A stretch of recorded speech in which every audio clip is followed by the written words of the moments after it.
Well, hello, this is Hans the Ramen Noodle coming at you with another episode of Instant Noodle Recipe Time. This is the show where I show you what to do with your instant noodles. And what do we have today? We've got something that will get mukbangified by yours truly. This is Buldak, Jjajang, the green.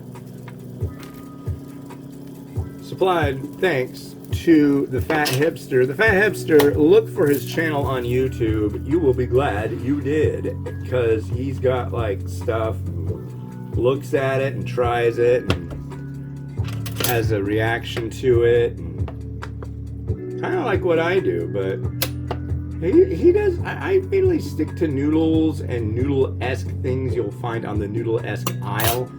Whereas he branches out in all sorts of stuff like s'mores flavored Pepsi. So, yeah. I tried one of the weird Pepsis the other day. I tried the, what was it?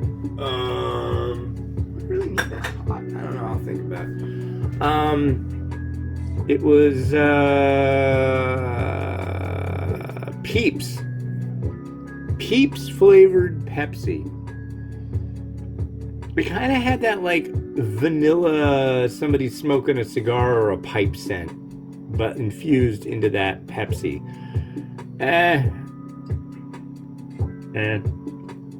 Oh, dig it. So we used to do a show, my wife and I, and it was called The Chocolate Break. And if you go to thechocolateBreak.com, you will see all sorts of our reviews on chocolate and what we think about it. Well, we did about 100 episodes of that show, and we tried quite a few different things. And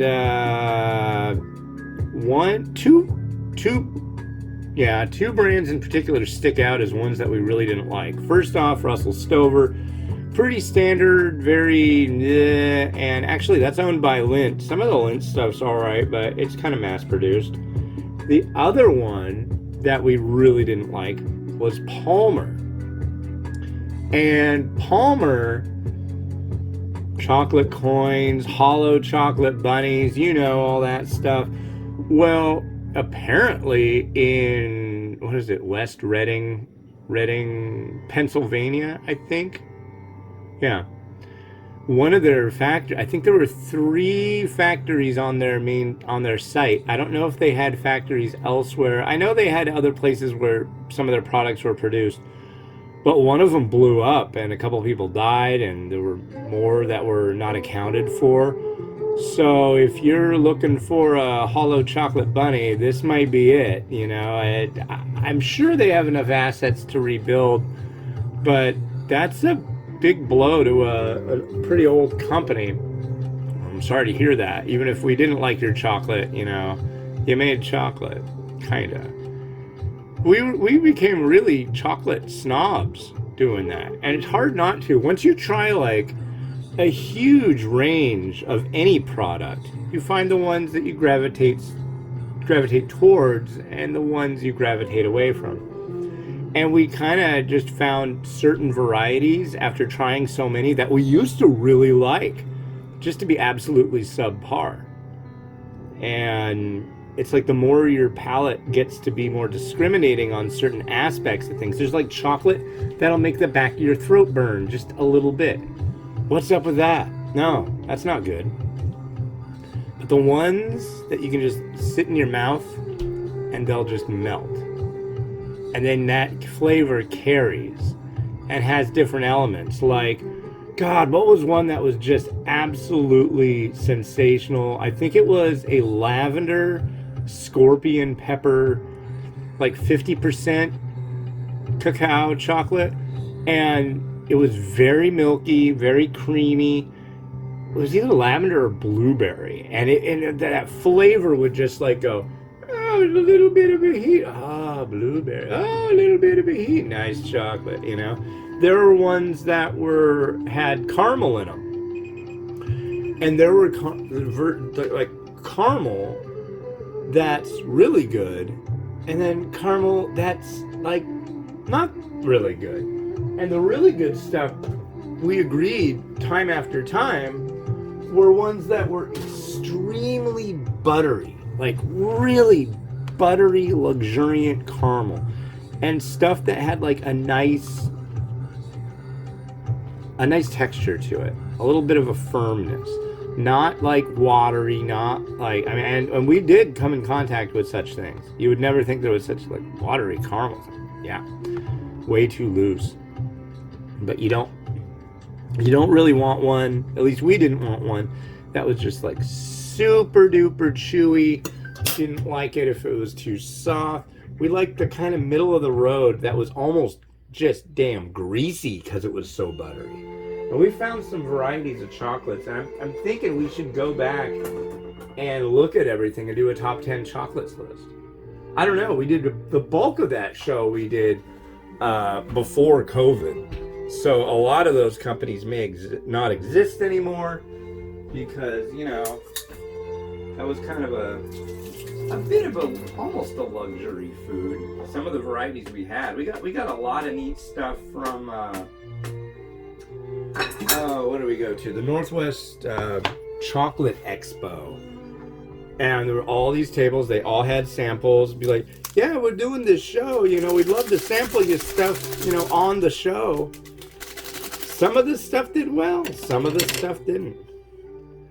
And of course, there were varieties I thought were absolutely wonderful, and she thought were absolutely filthy, horrible, disgusting. You know, that's just how it works. So this component here, like I mentioned, it's a Jjajang, which is a black bean paste noodle sauce deal. But this looks to be a powder. Generally, I like the instant Jjajang varieties to be more of a sauce that has all the vegetable in it, but that only one or two places do that. More like, it seems like only one. Maybe two. I don't know if Otogi does it. Those end up being like really premium. So if this is 440 calories, I can pull that off. Yeah. But what sucks is it's like, generally, I've been eating for sustenance. When you do 18 miles and you eat little, I mean, the top end of my spectrum is 1,500 calories a day, right? But I don't want to get up there. I want to like lose as much weight as I can. So I'm doing 1,200, which they say is like the minimum intake that's like really safe. And so I've been doing that, and you'd be surprised how quickly you get used to it. You'll also be surprised how much your palate changes with that. Like, sweetness, that's definitely a big thing of it. Things that I didn't think were so sweet before, like Powerade. Powerade is like almost sickeningly sweet to me now. In just a matter of like a couple weeks. So, but yeah, I've psyched myself out, you know, and I do realize that's what you have to do. But now I've got this big monstrosity of noodle that I'm gonna like scarf down quickly, and then I'm gonna go out and walk a whole bunch. So, yeah. It's a weird gig, but you know, I do it for you. Just so that one guy, and I don't think anybody else does it, I think it's just one dude on these mukbang posts just goes first. And then he'll be like first, and then nobody else. I think somebody the other day did a second, but I think generally there's just one guy and he'll do a first. So just note that, yeah, no, you're not going to see me taste this in this video. I'll do it in the next video. Yeah.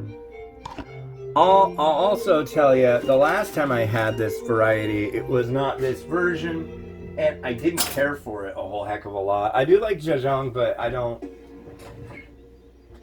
know. We'll see. I'm giving it a chance. Especially since it's the South Korean variety. There's probably the same one is going to show up in the States pretty quick, but if it hasn't already. haven't been getting around so much lately. I've been walking, but I just haven't had time to go hit up places like H Mart and see what the new to-do is. In advance, I'd like to thank a reader named Emma. She said that she's been following my reviews, and through my reviews, she discovered the spicy wonder of Buldak and was really appreciative and said she's going to send the US version, the export of the, what do you call it? The cream carbo, which I have not reviewed. I've had the one that came out in South Korea, so yeah, thank you very much. Totally looks different, at least the packaging, but the packaging definitely gets its own little deal.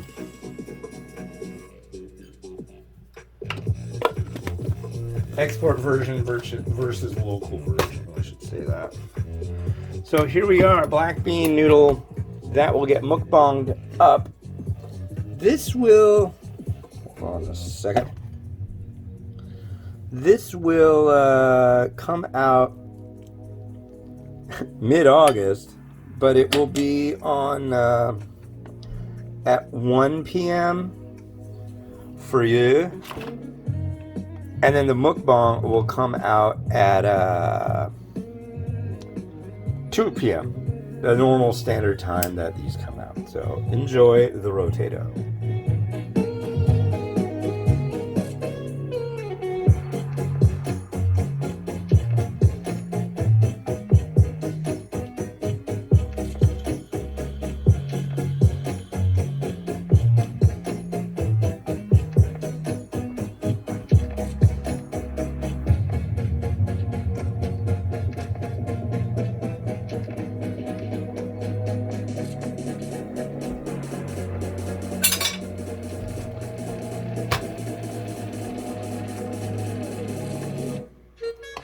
All right, so I'm gonna go lay waste to this, and yeah, that's it for me for this one. So in an hour, if you're watching it right now, you'll see me eat this. So it has been Hans the Ramen Reader wishing you enjoyment of your noodles each and every day. Have a good one, and bye-bye.